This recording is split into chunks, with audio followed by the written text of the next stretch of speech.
Hello there guys, welcome back to Blues Fans TV for another Premier League match preview of mine as Chelsea also take on Liverpool, the reigning champions, tomorrow afternoon on Sunday afternoon, with the kickoff being at 4:30 PM UK time at Stamford Bridge, and I'm buzzing for it. I'm nervous, I'm excited. Honestly, this is what we're hoping for. Pardon for my voice, it's a bit gone, so it's a bit weirdly deep, but you know, I'm sure you'll put up with it. It's gonna be all right. But yeah, you know guys, if you're new here, make sure you subscribe to Blues Fans TV if you haven't already. That'd be massively appreciated. Help us reach 200,000 subscribers at some point along the way. That'd be massively appreciated. Make sure you drop a like on this video if you enjoy our content, and you know, like I said, make sure you subscribe so you don't miss any of the future content, like my live review on the channel straight after the game tomorrow. There will be other sorts of fan cam type videos, even though we can't obviously be at games. There will be a watch along. Make sure you subscribe for all of that content, and also, if you don't mind, subscribe to my personal channel. That'd just be bloody brilliant. The link to it is down in the description. I do kind of a recap of the game the day after the game, kind of what we really learned from a certain game, because you know, in my live review straight after the game, I'm like, all right, you know, I talk about the game, what I saw, but you know, by the time I do record a video or do a live stream the next day, I will have seen interviews, I will have seen a bit more analysis of the game, and I might have changed a few of my opinions. So if you don't want to miss out on that, make sure you subscribe to my channel. The link to it is down in the description below, and there will be a video on the Liverpool game on Monday. But yeah, enough waffling, genuinely enough waffling now. And let's get into the game. Of course, it's a huge game. It's a bloody huge game. We're taking on the champions of England. Let's not kid ourselves. It's a big bloody game.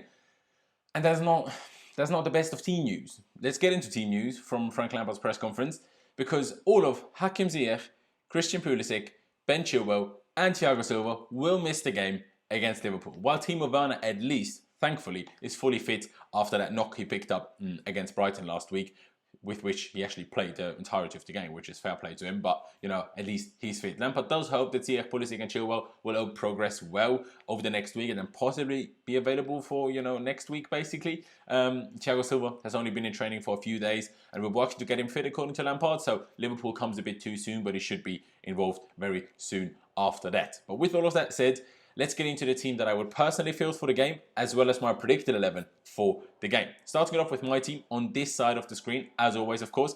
Even if you made quite a bad error for the Brighton goal, personally, I thought, in general, he actually looked more confident and secure. So I'll actually stick with Kepa in goal. I will also stick to almost the same back four in Christensen and Zuma as the two centre-backs, Reece James as the right-back.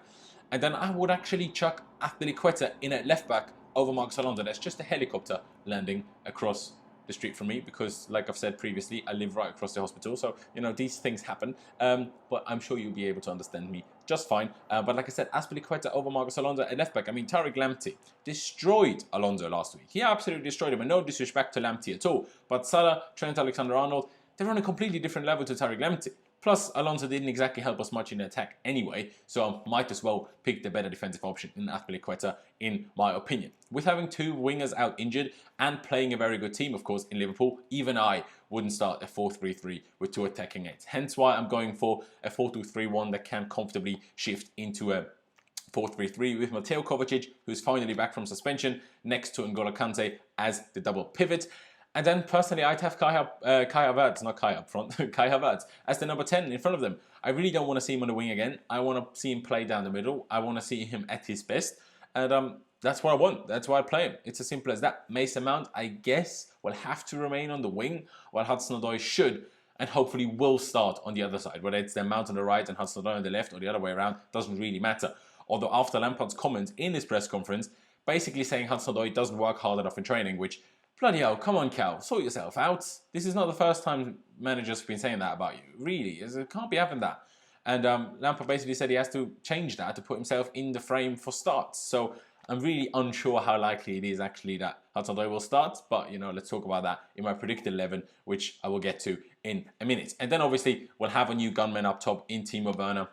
He has to be the striker. Hopefully, he can get off the mark with his first, you know, competitive goals, I guess. That'd be bloody brilliant. You know, I love the guy. He gave the press conference in midweek. Brilliant press conference. Honestly love it. The post-match interview after the Brighton game, saying, yeah, you know, he hurt himself, but he played the rest of the game. The interviewer asked him, are you going to be fit for Liverpool? And he's like, yeah, of course I will. You know, you're always fit for those kind of games. I just love it. Absolutely love it. But yeah, that's my team. The team I would pick. And now moving on to my predicted 11 for Frank Lampard. Still, Kepa and goal in my opinion, still the same two centre-backs, but I really struggle to decide which fullbacks the boss will pick. I'm really unsure, to be honest. I feel like he will start Aspie, just for the experience, for a slightly better defensive cover, but I just don't know instead of whom. I just don't know. But in the end, I went for the same back four as I actually went for, in Reece James remaining at right back and Azpilicueta coming into the team for Alonso at left back, and to be honest, probably for the exact same reasons as I gave you why I personally would do it. But I guess we'll just have to wait and see whether Frank actually does that or not. I also expect Frank to stick with the same formation that he went with against Brighton and go with the same double pivot as myself of Mateo, Kovacic and N'Golo Kante, even if Jorginho actually doesn't deserve to be dropped at all because he had a very good performance against Brighton. But realistically, Kovacic is better. Kovacic is better suited also to the high-intensity games that we always do have against Liverpool because he just has more pace. So, you know, that's why you'd have to do that, in my opinion, and that's why I'm expecting Lampard to do it as well. And then coming to the three behind the striker, I guess, I think there will be one change from the Brighton game, but not the one most of us are hoping for in Hudson-Odoi coming in, because I don't think it will, for the reasons that I mentioned from what Frank Lampard said in his press conference. I reckon Mason Mount and Kai Havertz will start on the wings again, but I reckon that Ross Barkley will come in for Ruben Loftus-Cheek in the number 10 role. Ruben just didn't help himself in the last game. He just wasn't very good.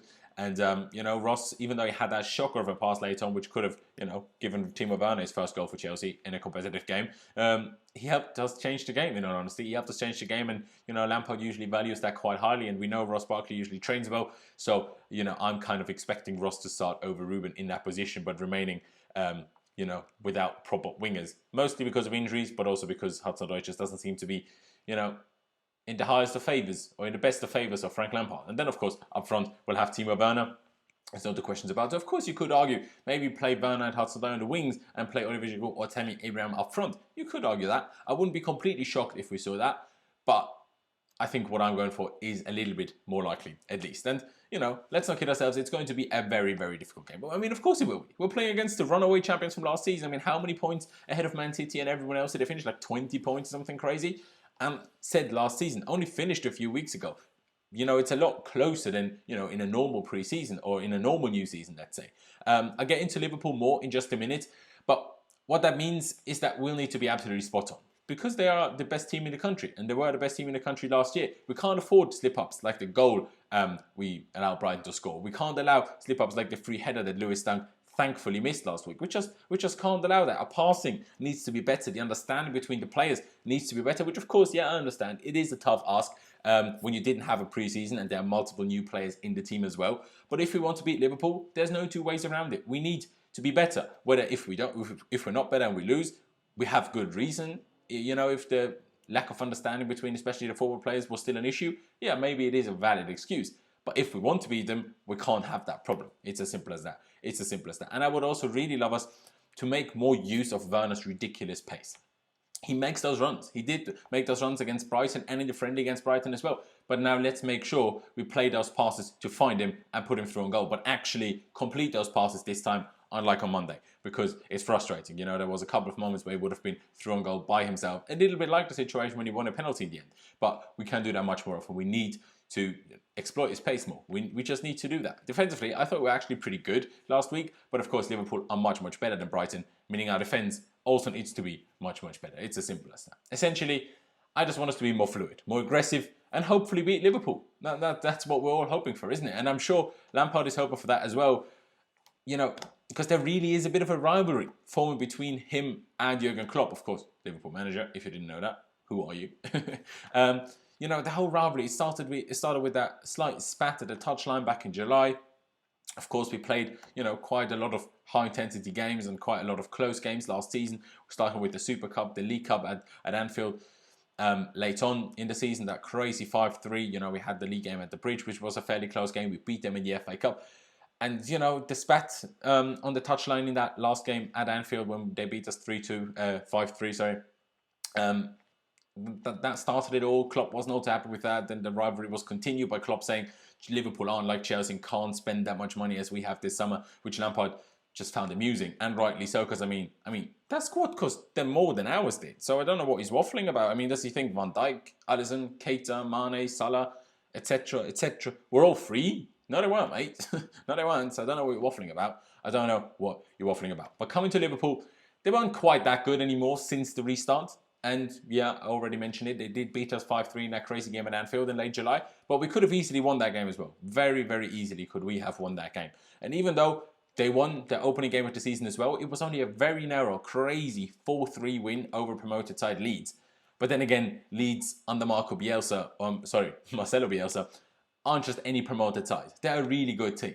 But they did really ask everything from Liverpool. And if it wasn't for a late penalty, they might have dropped points already, on match day 1. And, if you're trying to win the league, that's not ideal. But that doesn't mean we're favourites now, just because they haven't been that good since the restart, and maybe their opening game of the season wasn't that brilliant, even though they won.